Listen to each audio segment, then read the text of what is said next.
This video has been sponsored and approved by HelloFresh.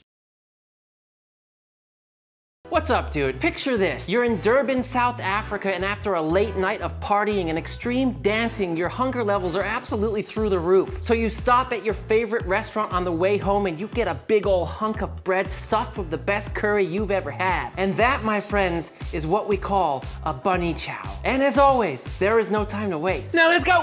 As you can see right here, there is a ton of different spices in this bunny chow recipe. And look, if you don't have all of these, don't feel left out, just use what you have. I think the beauty of a great curry is you can really freestyle with what you have on hand. As this recipe proceeds and I cook with these, I'll explain each one in detail. For now, just feast upon these spices with your eyes and the story will reveal itself as we go. Big pot on medium-low heat, and I'm using clarified butter right here. You could use another kind of fat or oil if you want. I just have this on hand, so why not use it? As we build this curry, we're gonna do 3 layers of flavor all in this one pot. This is the first layer, which consists of whole spices. So for right now, we're starting with some cinnamon, whole stick, star anise, just a few little cardamom pods, and some coriander seeds, fennel seeds, cumin seeds, these little green chilies, and all I did with those was take a knife and make a big slit all the way through, so they'll release their heat in there like this little heat bomb. Straight in. All these spices right now are smelling absolutely ridiculous. Just 2 minutes or less on the spices. We do not want to burn them. And now we're adding onion, garlic, ginger. Wow, some curry flavored aromatherapy. God, it smells good. There's something about the complex smell of curries that fills your house. That's absolutely heartwarming, inviting, exciting.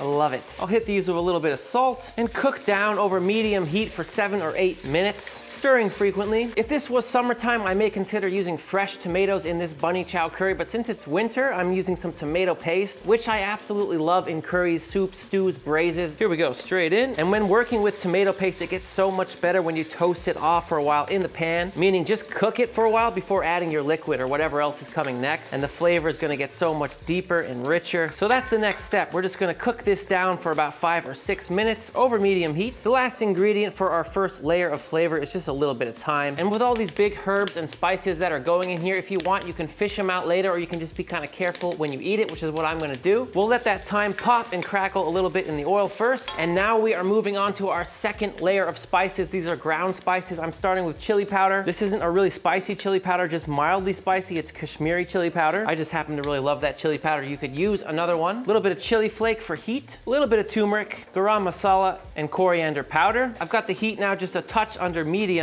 I don't want to burn these spices, and we'll let these go for just about 90 seconds or so, keeping that heat low. Woo! Today, I'm going to be making a lamb bunny chow. Do you need to use lamb? No, you could absolutely make it with beef, in which case I would just use something like chuck roast or another tough cut of beef. Short rib would be another good one, shin, whatever. You could also make it with chicken. I would use chicken thighs in that case. However, lamb is definitely my favorite for this type of curry, so I'm going with lamb, but don't feel like you need to use it. And here I have lamb shoulder, which I just trimmed off the bone before filming, and the bones I'm going to use in the curry, and I'll just pull them out later. They're going to add a whole lot of flavor, so there is no point in just trashing those. Let's get the most out of our food, right? In we go with the lamb and the bones. There's a common misconception when it comes to braising meat that you have to sear it. You don't have to sear it. Searing it will definitely add more flavor, although as you can see here, we are definitely not lacking on flavor in this curry, but by all means, if you want to sear it, go ahead. Can't tell you how good. Marcus, how good does it smell in here, man? Very good. He's a man of few words. Lamb's been in for just a minute. All we're gonna do now is add water. Simple as that. If you want to use stock, that would be fine, but I'm telling you, there is just so much flavor in here. At this point, you want the heat just a touch over low so it's simmering, and I'm just scraping the bottom to make sure we get any of that fond off, if there was any. Before we walk away and let this bunny chow braise up, there's one more thing we need to add, and that is a little bit of grated potato. I just did this on a fine setting of a box grater. There's gonna be more potato going in this dish a little bit later, but this potato kind of acts like the thickener. Give that a nice mix, and for me, a cracked lid I think works best when you're braising meat. Just let it breathe a little bit, but also cover it up a little bit, if that makes sense. The great Italian chef Marco Porcetto, who I worked with for many years, he was a 2 Michelin star chef. He told me, let it breathe.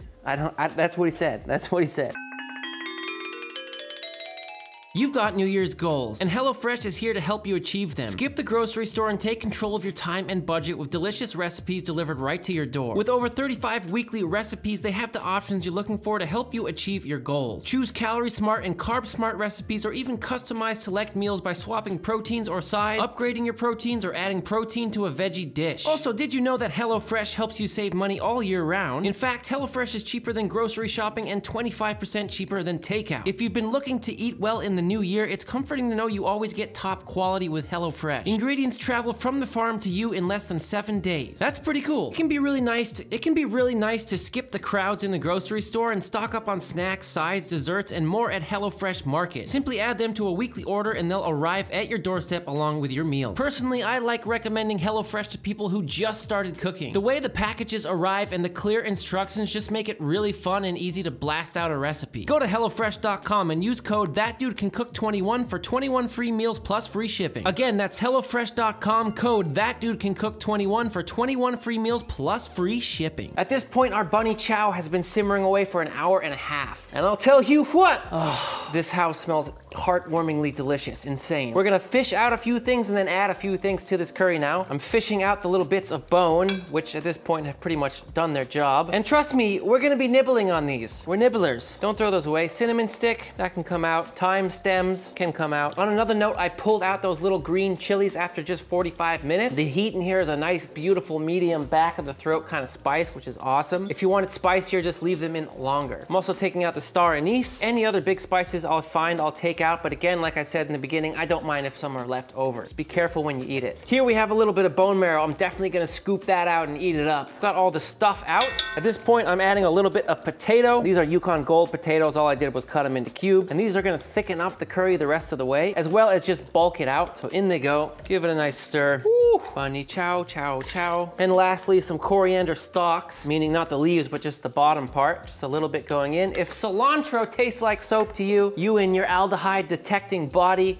just leave it out. And there we go. We'll continue to simmer this for another 30, 40 minutes or until those potatoes are done and the lamb is nice and tender. And here we are. The lamb is super tender. The potatoes are nice and soft and just melt in your mouth. The only thing that's left to do with this curry is just let it chill out for half an hour before serving it. I always like to let meat that's been braised sit in the liquid it's been braised in before serving. It gets way more tender. Otherwise, this curry is just looking absolutely phenomenal. The color is off the charts. I cannot wait to stuff it inside of that bread. For the bread here, we're just going for a nice rectangle shaped loaf of white bread, although you could use any kind of bread that you can hollow out. And I'm gonna take a little bit off the end so it will just sit upright, and then we'll take a nice big hunk of this stuff. And what we're gonna do is hollow this thing out. You're not meant to eat this dish with a fork and a knife, which, hey, I love. The bread is all you need. I'm just using my knife a little bit here, but really what you wanna do is get in here with your hands and just rip it out. And this little piece is actually really important. We'll serve that with the bunny chow. And with my hands now, I'll just go in and get the rest of the bread out. This bread's about to have a baby, and that baby is gonna be made out of curry. There we go, looking good. We have a nice hollowed out little piece of bread. There's only one thing left to do, my friends, and that's stuff the bread. And you want it like overflowing. Oh yes. I'll also take my little piece of bread here and dip it in the curry, just like that. Last thing we'll do is just garnish it with a little bit of cilantro, just for a little color, why not?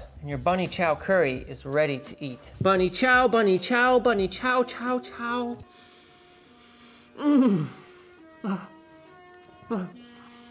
Look, I'm just gonna rip some bread. Just get right in there.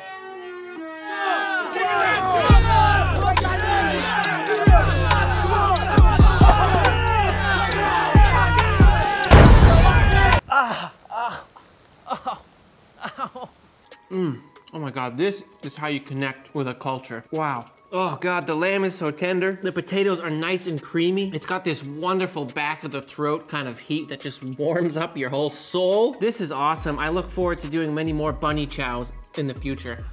Marcus, you gotta try this, bro. Yeah, bunny, hop it in. Yeah, there you go. Oh, nice. Make it. Make it. Make it.